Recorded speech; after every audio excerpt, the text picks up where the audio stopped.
Here we go. Cast of Bring It On. Amber Davies, who played Bring, she gave everything.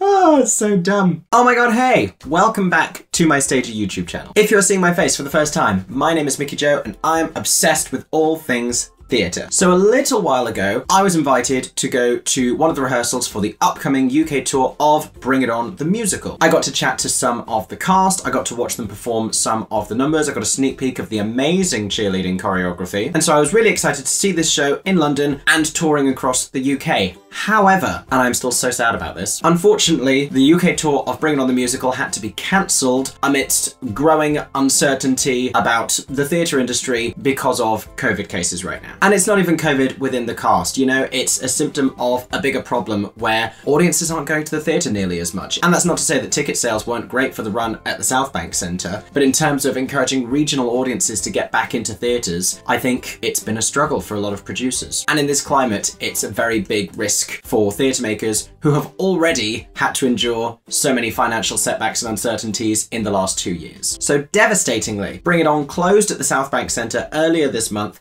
and will not be touring across the UK. I was expecting to like this show. I loved this show. I became a crazy stan of this show. I am wearing the merchandise. It's all happening, even though it is sadly no longer happening. So in today's new video, I'm going to be telling you all about Bring It On at the South Bank Centre and letting you know why it needs to come back to the UK ASAP. This production, with this cast. Roll footage.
So the first thing you should know about me is that I grew up with that particular era of teen movie. Like if I say to you, 10 Things I Hate About You, Get Over It, Legally Blonde, and Bring It On, the original Bring It On, I don't know nothing about no sequels. I transferred from Los Angeles, your school has no gymnastics team, this is a last resort. Spirit Fingers. And I knew some bits of the Broadway musical version. Some of the songs have been on my gym playlist for a very long time because they are up-tempo bops. When I tell you I love this show so much, first of all, a new venue I hadn't been to before in the South Bank Centre. Perfect venue for this show because the whole thing felt like an American high school gym auditorium. I loved the set. I love any set that has walls. And this set did so many cool things. Like it was just like, oh, I'm just a gym. Nothing else to suspect here. And then bam, I have reveals. I have things that come out. I have flags that change. Because if you don't know the show Bring It On, the whole conceit is that it takes place between these two different high schools. We start at this one sort of very perfect American high school, very Glee-esque, and then we go to a different high school that is a lot more diverse, that is in a different neighborhood, that is very unknown to our main character. It's not the kind of environment she is used to, and it's not quite as cliquish, and so she's not able to navigate it as well.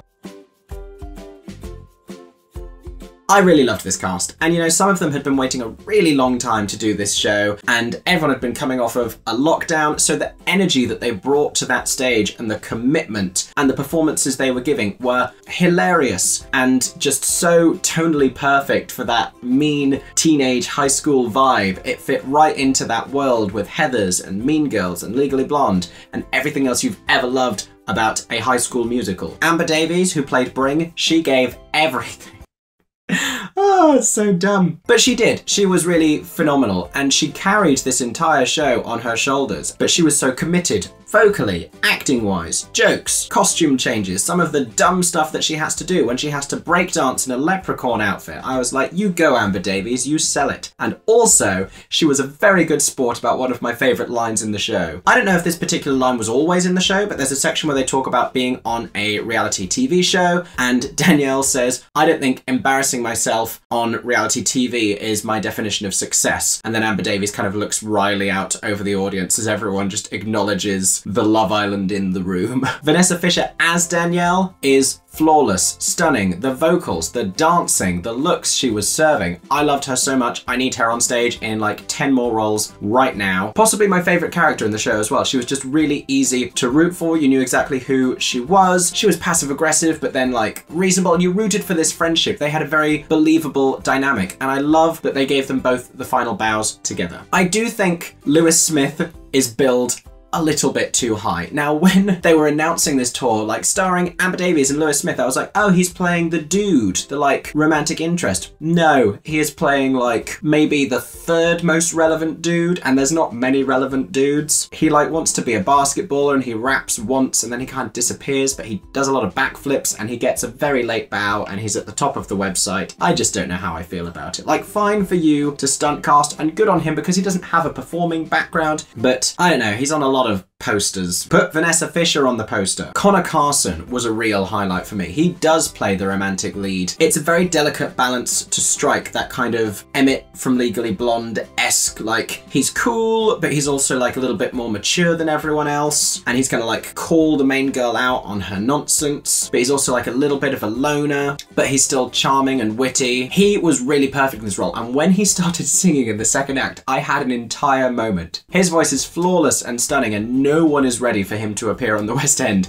because he is absolutely fantastic. Just the tone when he started singing just killed me. Chelsea Hall as Bridget was another one. I was amazed to find out she is making her professional debut in this show, and she is so good and so funny. So she plays kind of like the main comic relief character, and I love Bridget's journey in this show because in so many other shows she would be like a Martha Dunstock type or a, who is the girl in Legally Blonde? Enid Hoops! She'd be that character. But Bridget gets so much of an arc here, and Bridget gets supported and Bridget gets lifted up, and like she gets songs about empowering her. Bridget is everything. Bridget is the best. There was this one particular moment where she gave such good comedy beats. So Amber Davies' character is teaching everyone what a good cheer face is, and Bridget is displaying these crazy cheer faces, like so big, crazy smile, and Amber Davies says, thank you, Bridget, and she just instantly goes back to neutral and says, thank you. Just subtly, just in passing, but it's such a funny moment, and it shows such a great understanding of comedy. She is going to be a phenomenal comedy actress. I also want to talk about Georgia Bradshaw and Jal Joshua as Nautica and La Cienega. They were great. They were just really exciting to watch, such dynamic performers. They sang so well. They danced so crazily well. Again, the looks were on point. The costumes in this production were just brilliant. It was aesthetically what you would expect, and then you go over to Jackson High School and just the fashion, the styles that they were rocking. I was just like, I couldn't wear any of those. It's just not a good look on me. I can't pull it off in the same way, but I absolutely would because they were such great outfits. And I loved their characters as well. You know, they were just really unproblematic and just supportive and uplifting, and it's nice sometimes. You know, I love a show like Heathers where there is darkness to it, but it's nice sometimes for just something to be sweet and everyone to be friendly and to get along and just be uplifting and unproblematic. I just dug their vibe. Bring It On had good vibes. If there was a villain, it was Alicia Bellegarde, and this is a little bit of a spoiler alert. So she plays this younger girl, Ava, who is very much obsessed with Amber Davies' character Campbell and shapes her whole life after her, and Campbell accuses her of trying to take her down, and she's insisting she's innocent this whole time and she loves her and she just wants to be like her, and then you find out she's really a psychopath, and she does this amazing number called Killer Instinct that randomly references Defying Gravity at the end, but it's staged so ingeniously and she delivers so well on going from the cutesy to the crazy eyes, and she just sells this character and lands this moment. Honestly, I could keep reading off names because there were so many standout performances in this show. There were so many stars in the ensemble, in the supporting cast, where I was just like, I'm so glad I'm getting to watch your careers starting here. So many people that are going to just take off and go to bigger and better things, and they would have had such a great time touring around the UK.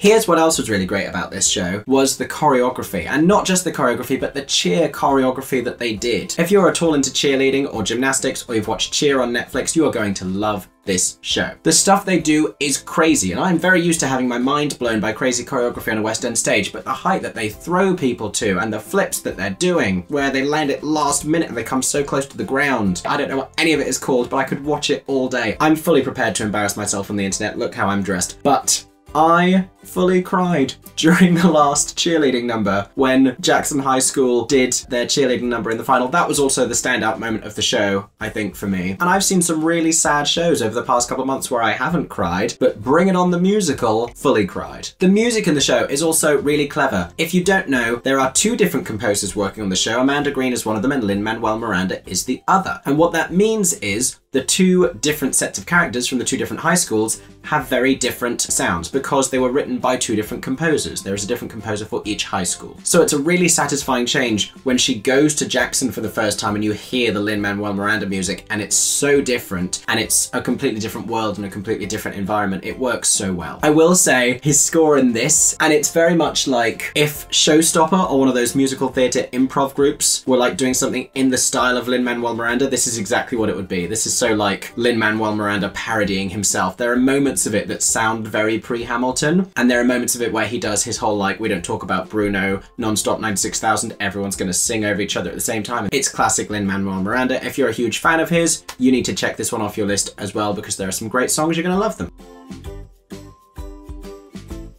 After seeing so many new musicals, I was like, this is the kind of show I've been waiting for, where I can just go to this and know I'm gonna have a great, fun time. I enjoyed myself way more at this than I have at a lot of other big shows recently. I'll say that without naming names. It would be really controversial for me to say it's better than Heathers, but it does a lot of things that I prefer to Heathers. Listen, Heathers is a really great show and it has some absolute bops that not a lot of the other shows in the High School Musical genre can compete with. However, the vibes of this are what bring me back to it so much. It was just so uplifting and empowering and positive, and that's something that I miss in a lot of these shows. You know, it has a much more useful and immediate message.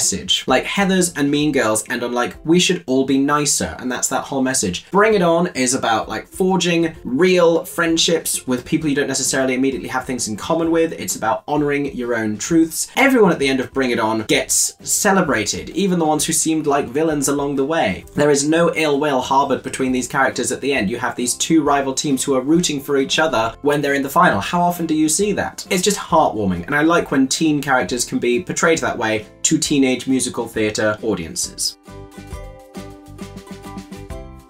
This is my biggest regret, is if this had run longer, all the Heathers fans, all the & Juliet fans, if they had found this show, they'd be obsessed with it. If you are someone who loves those shows, please go and check out Bring It On. You will find out how great it is. It is perfect for that exact fan base. The Six fans, the Everyone's Talking About Jamie fans, you are going to love this show. I can say that with some certainty. So I don't know if I would say it's better than Heathers, but on many days of the week, I would rather see this than Heathers. And right now, when we've had Heathers in London and then touring across the country at the same time, and now back in London at the Other Palace, and that production is extending, like, there's a lot of Heathers. Can we not give Bring It On a chance? And I'm not saying the West End isn't big enough for both of them. I just feel like we're really supporting this one show, and we need to give new stuff a try as well. By all means, have a comfort show. Go and see the same thing over and over again. I'm not judging you for that. But try this other stuff on the side as well, because you will find out that it's great. You've got this show with diverse trans-inclusive characters played by a diverse trans-inclusive cast. It's just such a great thing to celebrate. There's so many debuts happening here.